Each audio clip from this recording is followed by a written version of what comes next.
When working with surds, these are the general rules. I'm going to give you an example of each one of these. Root x times root x gives you x. So for example, root 5 times root 5 would give you 5. As an example of this, root 15 is root 5 root 3, because 5 3s are 15. A second example of this would be root 20, which is root 4 root 5, because 4 5s are 20. But we know that the square root of 4 is 2, so this is 2 root 5. An example of this, root 2 over 3 is root 2 over root 3.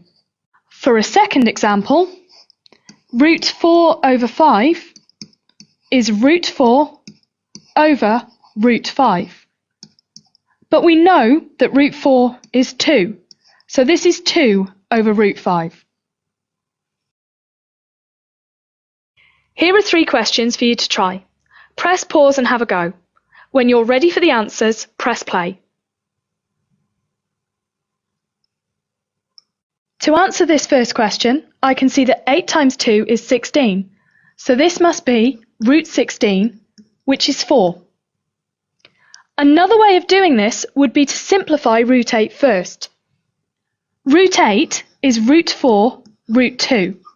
Then I want to multiply by root 2. I know that root 4 is 2, so this is 2 root 2 times root 2. I then know that root 2 times root 2 is 2, so I've got 2 times 2, which is 4. It's the same answer. 32 is 16 times 2, so root 32 must be root 16 root 2. I know that root 16 is 4, so this is 4 root 2. Root 8 over root 2 is the same as root 8 over 2. 8 over 2 is 4, so this is root 4, which I know is 2. In this harder question, I'm going to start by multiplying out the brackets at the top.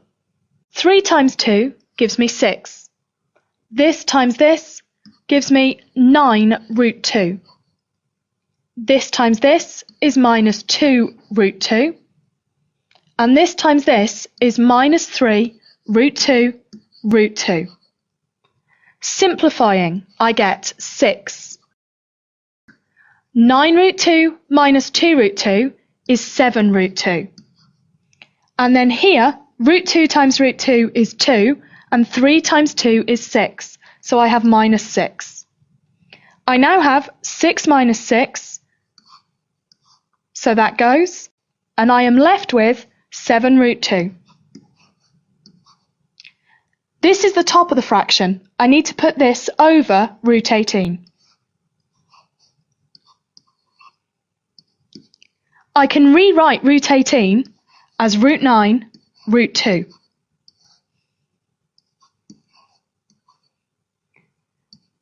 I know that root 9 is 3, so the bottom is 3 root 2 and the top is 7 root 2.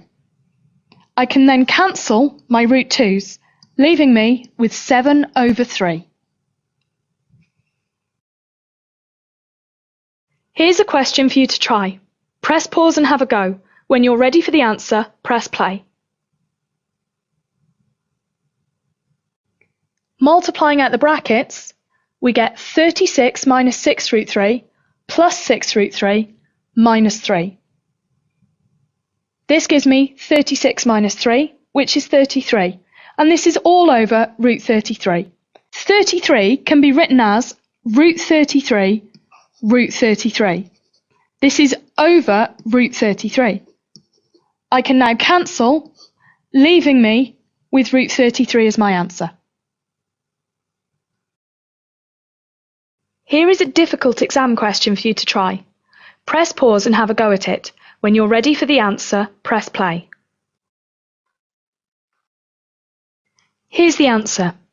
If you have this correct, you can stop this clip now. If you haven't, you can carry on watching and I'm going to go through it in detail. Our strategy for this question is going to be find the area that's left. That's this area here. Put it over the area of the large rectangle and multiply by 100 to find a percentage. Now, to find the area that's actually left, what we need to do is find the area of the small rectangle and take this away from the area of the large rectangle. So that's the first thing I'm going to do. So the area of the small rectangle is this side multiplied by this side. That's root 2, root 3, which is root 6. The area of the large rectangle is this side multiplied by this side. That's root 8 multiplied by root 3 plus root 12. I now need to multiply this out.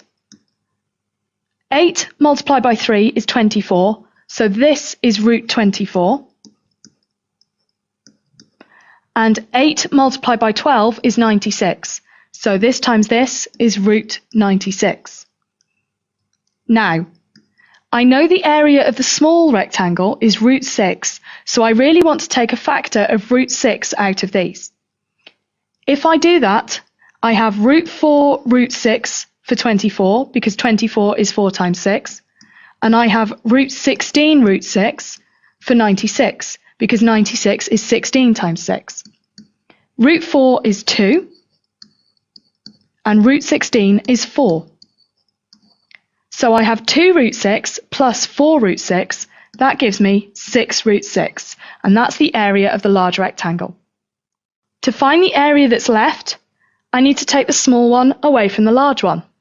So this is 6 root 6, take away root 6. Now what I've got here is 6 lots of root 6, take away 1 lot of root 6. So that gives me 5 root 6. That's the area that's left.